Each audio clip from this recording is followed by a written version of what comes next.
You haven't slept for 36 hours. Jet engines are screaming at over 140 decibels. More than 5,000 people are living inside of one steel warship. And you just stepped aboard. This is what life is like as a new sailor on an aircraft carrier. The first thing you notice is the noise. It never stops. While you're trying to give them all this quiet and privacy and solace and everything else, there are airplanes landing on your roof.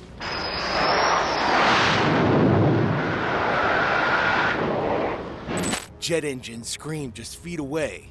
Metal hums, fans roar, the deck vibrates under your boots. Even when the ship is tied to the pier, it feels alive, like a machine that never sleeps. And this is only the beginning. An aircraft carrier isn't just a ship, it's a floating city. More than 5,000 sailors live on board, and during flight operations, nearly 1,500 of them can be working at once.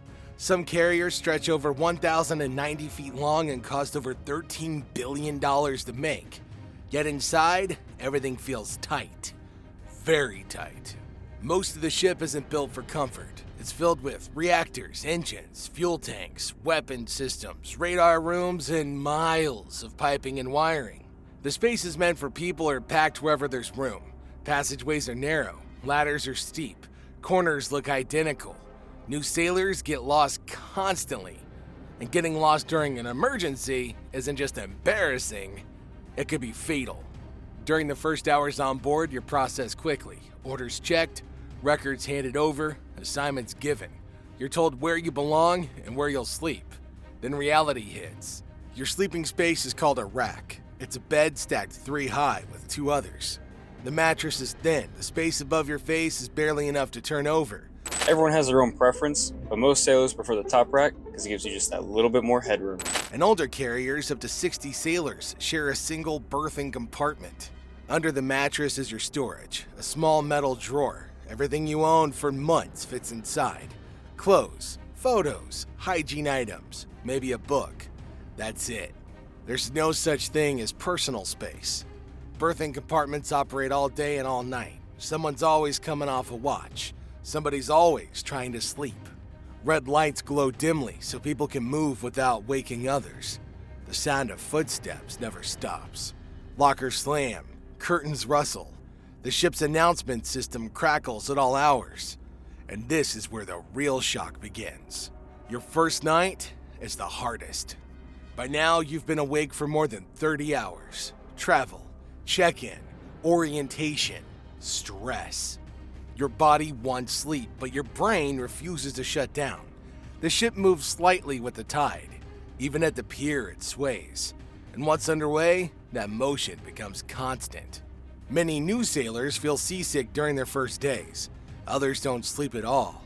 Not because they're told not to, but because everything is unfamiliar. The noise, the movement, the pressure of knowing that you can't leave. There's no stepping outside, no fresh air break. Morning doesn't feel like morning. Lights come on early. Sailors start moving fast. People shower, dress, grab food. Watches begin. There's no weekend schedule, no holidays. The carrier operates 24 hours a day, and so does its crew. Someone is always on watch, because if someone isn't, something fails. You're assigned a sponsor. This person becomes your lifeline. They show you where to eat, where to work, where not to go, and how not to get hurt. Without them, you'd be overwhelmed. The mess decks are your first shock of scale. Up to 15,000 meals are served every day. Lines stretch across compartments. Sailors eat fast and move on. Now, despite rumors, the food's usually decent. Fresh food disappears early in a deployment, but variety remains important for morale, because morale affects performance, and performance affects survival. After eating, training begins immediately. You receive safety briefings, fire response, flooding, chemical hazards, aircraft dangers.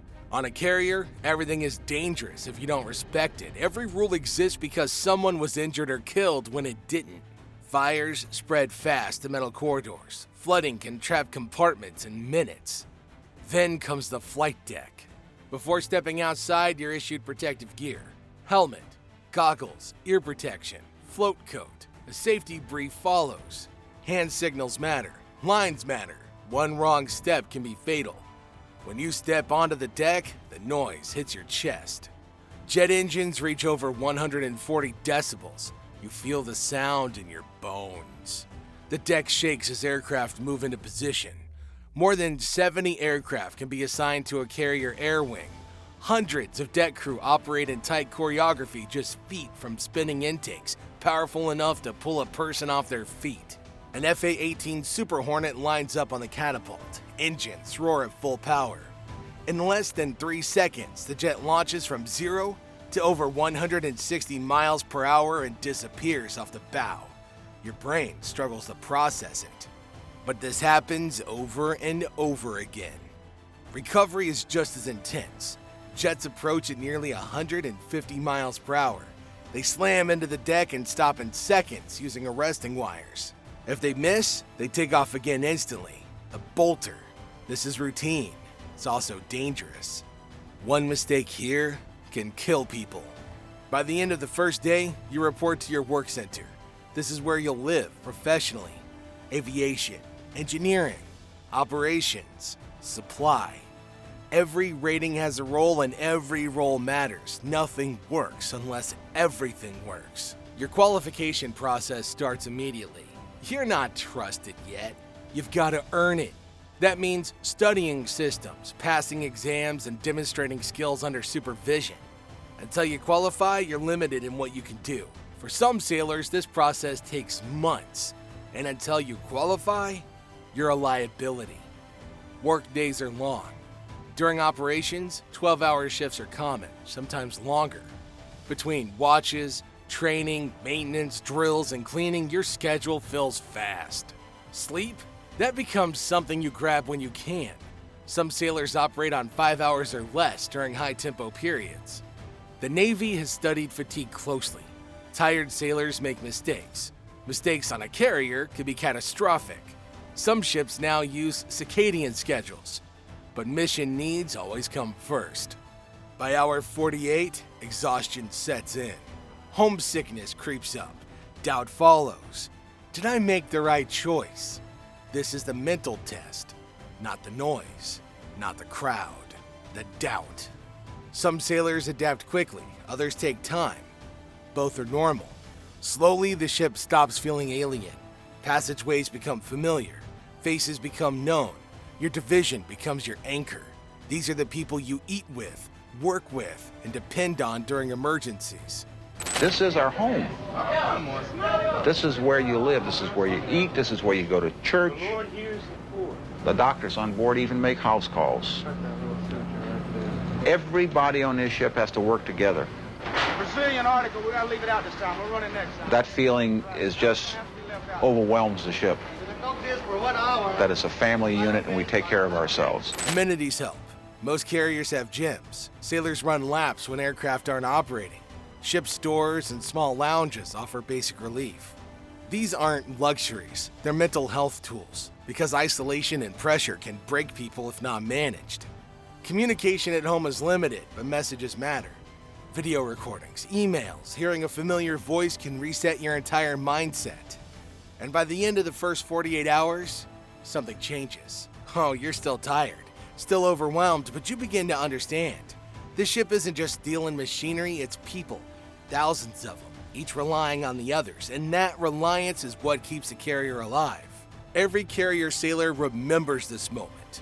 The moment the ship stops feeling like a maze and starts feeling like home. When strangers become teammates, when the mission becomes personal. Over 100,000 sailors serve across the U.S. Navy carrier force.